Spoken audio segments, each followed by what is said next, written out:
Hello, everyone. My name is Chunhui. You can also call me Rita. I'm an assistant professor at Georgia Tech. And first, I would like to thank the organizer for inviting me and giving me such a great opportunity to talk about meeting the leading expert in the world on two-dimensional material, and also talk about the research effort in my group to review the intrinsic magnetic domains and the spin fluctuations of moiré magnetism. So in my talk, I will actually discuss several research projects in my group.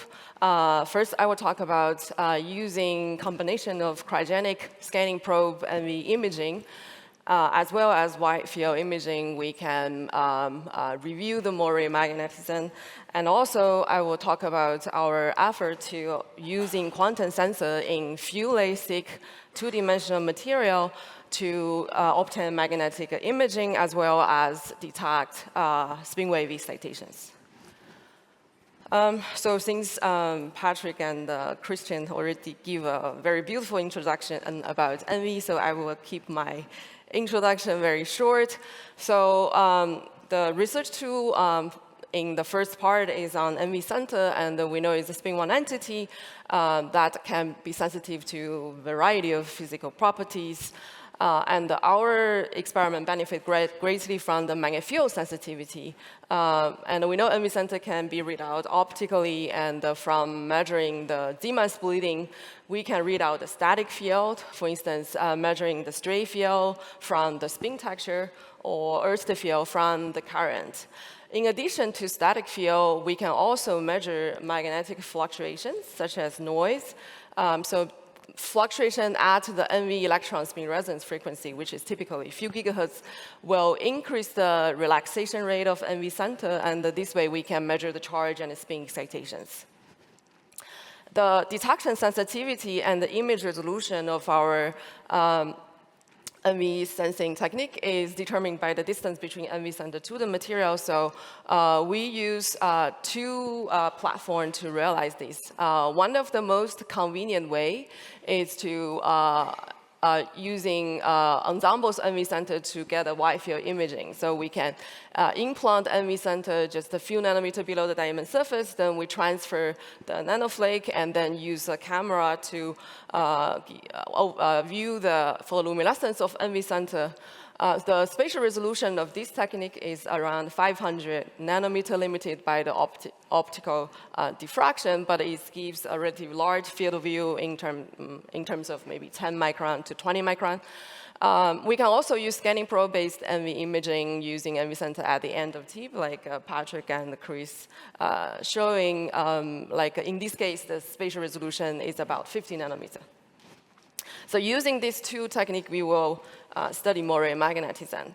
And the moiré magnetism features the periodic modulation of the spin property that has been studied in a variety of tristor van der Waals magnet heterostructures, for instance, the tristor chromium triiodide, as well as the tristor sulfur boride, as we learned from the conference. I will talk about mainly on the tristor chromium triiodide. So experimentally, moiré magnetism has been demonstrated in variety of tristor chromium triiodide heterostructure. For instance, in tristor bilayer, there is a coexistence of the antiferromagnetic state, as demonstrated by Kim Fai and Jie. And also in tristor double tristor double bilayer chromium triiodide, there's an emergent long continuous spin texture shown by Liu Yanzhao's group, and as well as Yong Chen's group from the previous the speaker from yesterday. And also the collaboration between Xiao Dongxu's group and Yo Watchworth's group using ENVI center to directly visualize those coexistence of the ferromagnet and antiferromagnetic domains within a moiré supercell. So far, the majority of the study on moiré magnetism experimentally focused on study the static property. So we would like to study the dynamic property, including the magnetic phase transition within the moiré supercell. So our device is tristor double trilayer chromium triiodide, and we choose small twist angle around 0.3 degree. So this device is provided by Professor Liu Yanzhao's group at the University of Michigan. So using a single MV center containing a diamond cantilever, we will measure the magnetic property of the twisted chromium triodide. And doing our experiment, we can vary the temperature from 1.8 Kelvin to room temperature to study the magnetic phase transition. Our spatial resolution is enough to measure the moiré period for small twist angle chromium triodide. So for twisted double trilayer chromium triodide, depending on the local stacking arrangement, it will favor different magnetic ground states. For instance, monoclinic stacking site, it favors antiferromagnet at the twist interface. So the entire structure has no moment at this location. So rhombohedral site, it favors ferromagnet ground state. So these will give a finite moment. And this is stray field imaging we obtained at 1.8 Kelvin using MV center. So you can see that indeed this shows the multi-domain features with the domain size around 100, 200 nanometer. And if we look at the reconstruct magnetization field, magnetization map, we can see that there are coexistence of ferromagnet and antiferromagnet domains that's similar to the results obtained from Xiaodong Xu's and the York Watchers group. Then we can also perform autocorrelation to analyze how the domain pattern change systematically over space. And this will allow us to get the moiré period. In this case, is 150 nanometer. That's consistent with target twist angle of 0.25 degree. Then we can measure another device, which we add for smaller twist angle. So in this case, you can see that the moiré period gets larger. Also, you have larger magnetic domains, which is also expected. So now we will measure the magnetic phase transitions. So one can think like to measure phase transition temperature, we measure the moment as a function of temperature. However, the antiferromagnetic side has zero stray field. So to measure the phase transition temperature for both antiferromagnet and ferromagnetic side, we cannot just measure the static field. We need to measure the dynamic field, which is the spin fluctuations. So due to thermal excitation, there's always fluctuation of the longitudinal spin density, no matter the chromium triodide is antiferromagnet or in ferromagnetic states. And those kind of longitudinal spin fluctuation is actually gapless in frequency, so it can match the NV electron spin resonance frequency and increase the NV relaxation rate.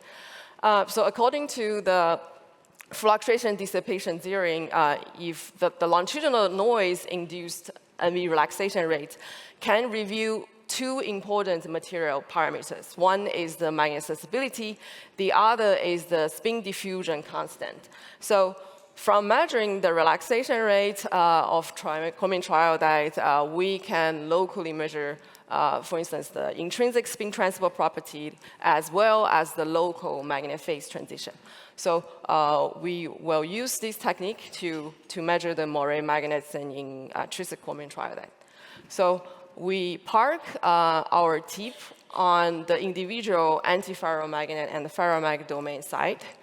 And then we measure the NV relaxation rate, and then we measure this as a function of temperature for the individual domains. So this is the result. From the peak of the relaxation rate, we will know the critical temperature of the system because the rate is proportional to the magnetic susceptibility, and typically when you have a magnetic phase transition, your magnetic susceptibility just diverges.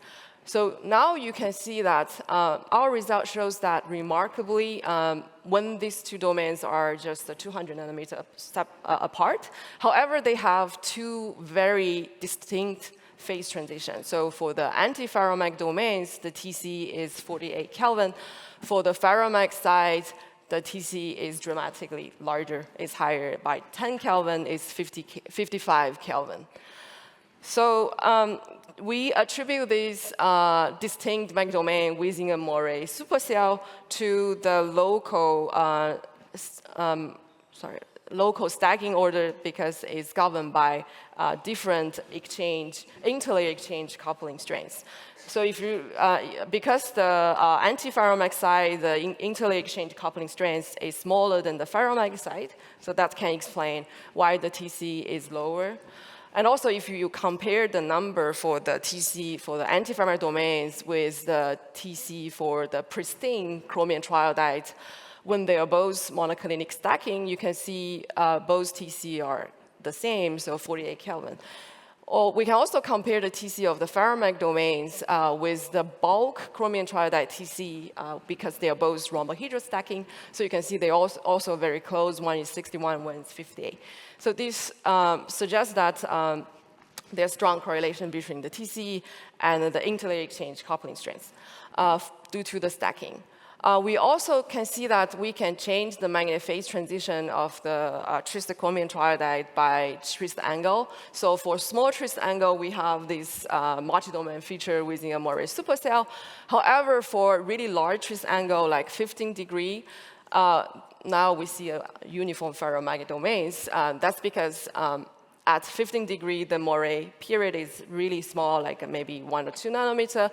And now this case, forming this multi-domain feature is energy non-favorable, so now the system will prefer a uniform ferromagnetic state, and with the moment, actually double the moment of the pristine trilayer chromium triodide.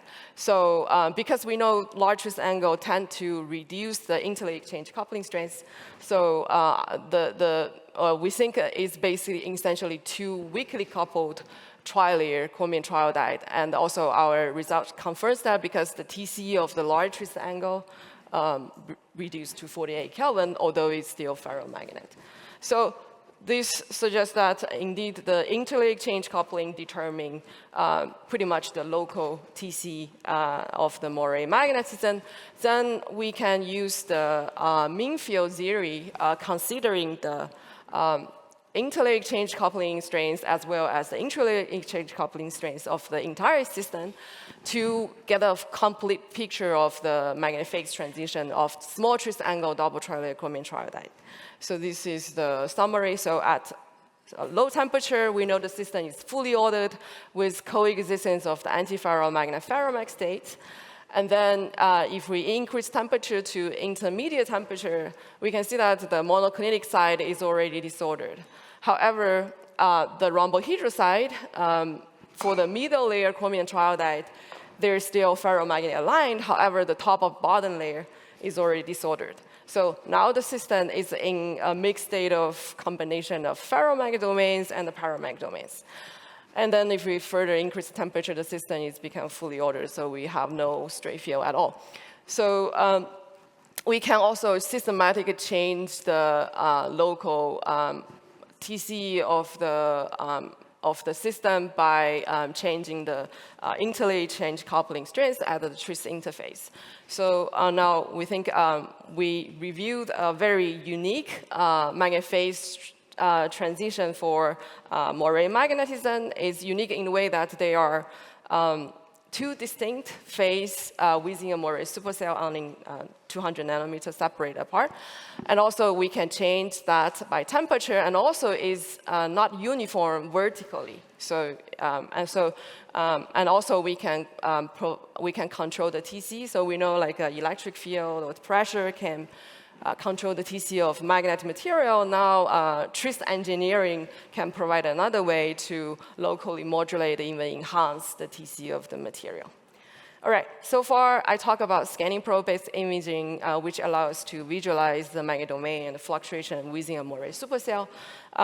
If we want to study the extended magnetic domain structure across multiple moiré periods, in this way, we will use wide field imaging because it gives us large field of view, and we sacrifice the spatial resolution a little bit, but it's much faster to get an image of a large field of view. So to study the degenerate ferromagnetic domains, we use wide field imaging, so we can think about when we have a small magnetic field, for the rhombohedral side, they're going to be degenerate ferromagnetic states with opposite polarity, and if those ferromagnetic domains can extend across multiple moiré periods, it forms relatively large domain that we can imaging using wide field.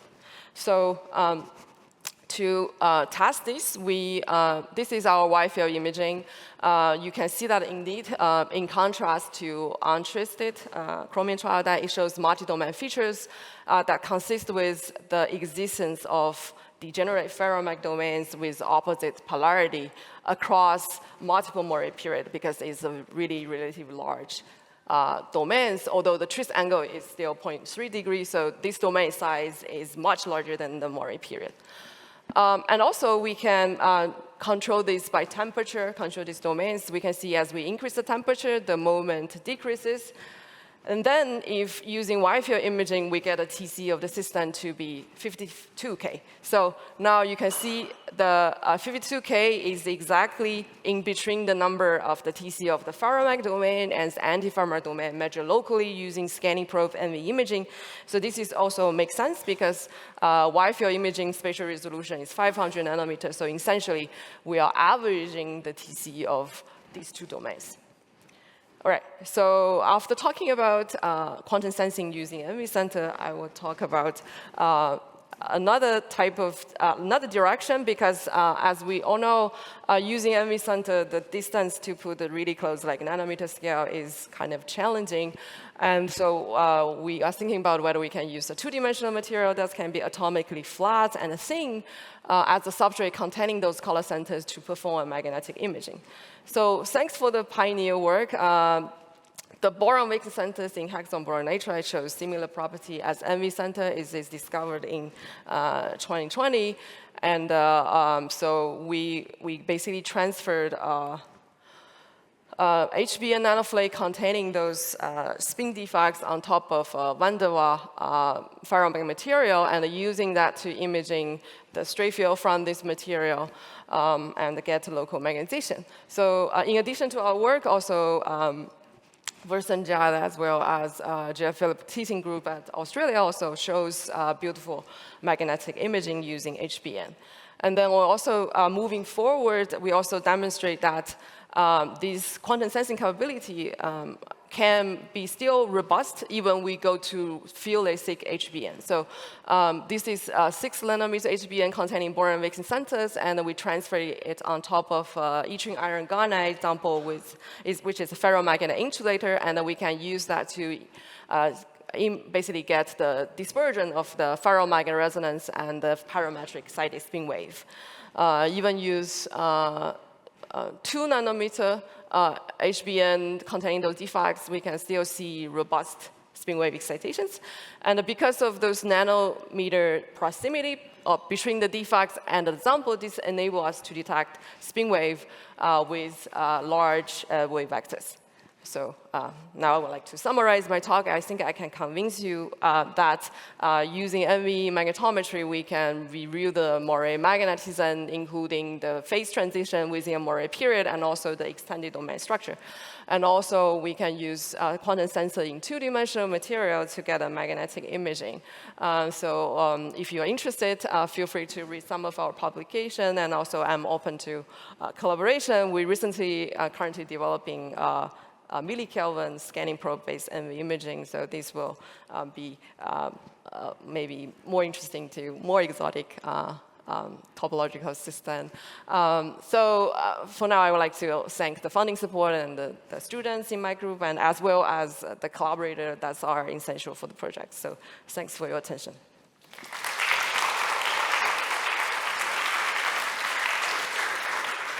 Questions?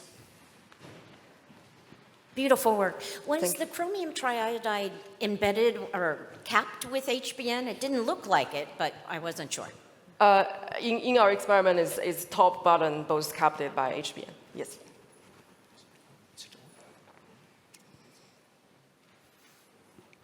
Hi, thank you for the nice talk.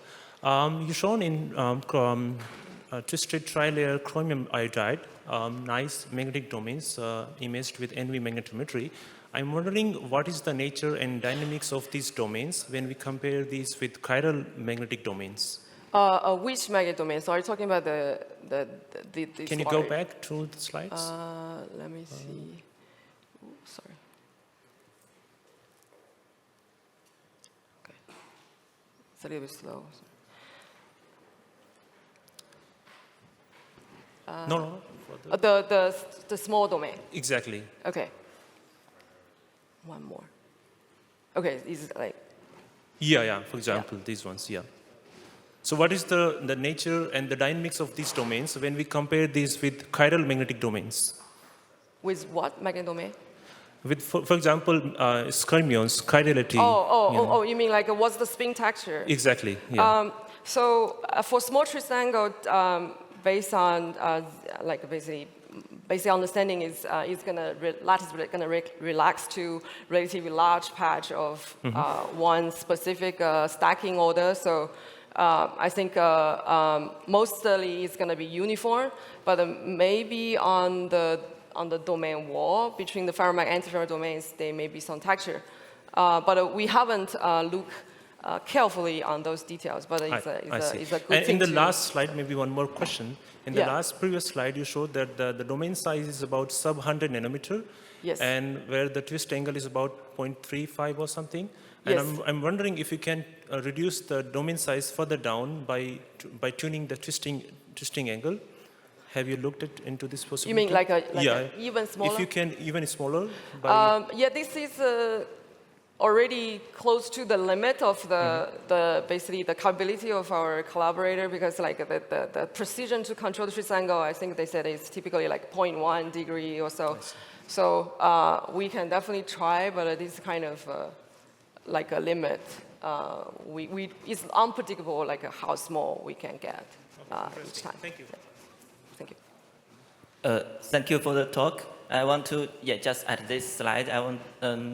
Can you simply elaborate on how you do the autocorrelation? So you just analyze the correlation of the image at From different this location. From this image, how can you do the autocorrelation and produce that picture on the right side? Maybe the technical detail we can discuss after the meeting, because we have that in the supplement, and I can show you the detail step. Yeah. Thank you. Yeah. Okay, so there is one more question.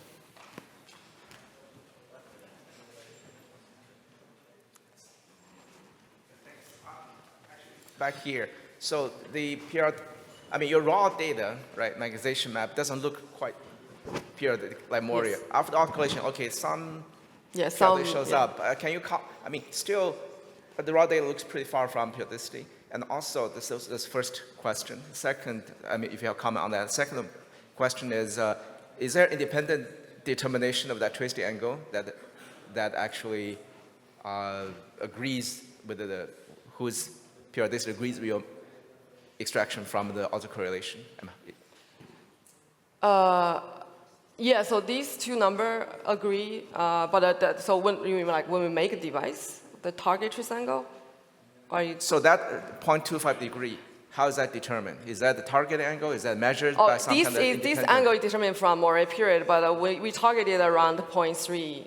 So our collaborator target around 0.3. Okay. So it can be like maybe 0.4. So there's no independent structural like TEM determination of the twist angle. It's targeted angle, and you somehow agree. Yeah, because there are some target angle is always from their instrument. It's until you measure it and confirm it's kind of. But your measurement is this autocorrelation measurement. Yeah. So this angle is from the autocorrelation, and so this is the two different examples we know for sure the angle is smaller. Then that's the and I'll also go back to your question. So the kind of the inhomogeneity of this moiré period for small twist angle is not surprising, as also Xiaodong and the Yolk's data also they shows some kind of inhomogeneity, and the smaller domain is I think the more kind of variation of twist angle, and some defects may happen. That's also common. Yeah.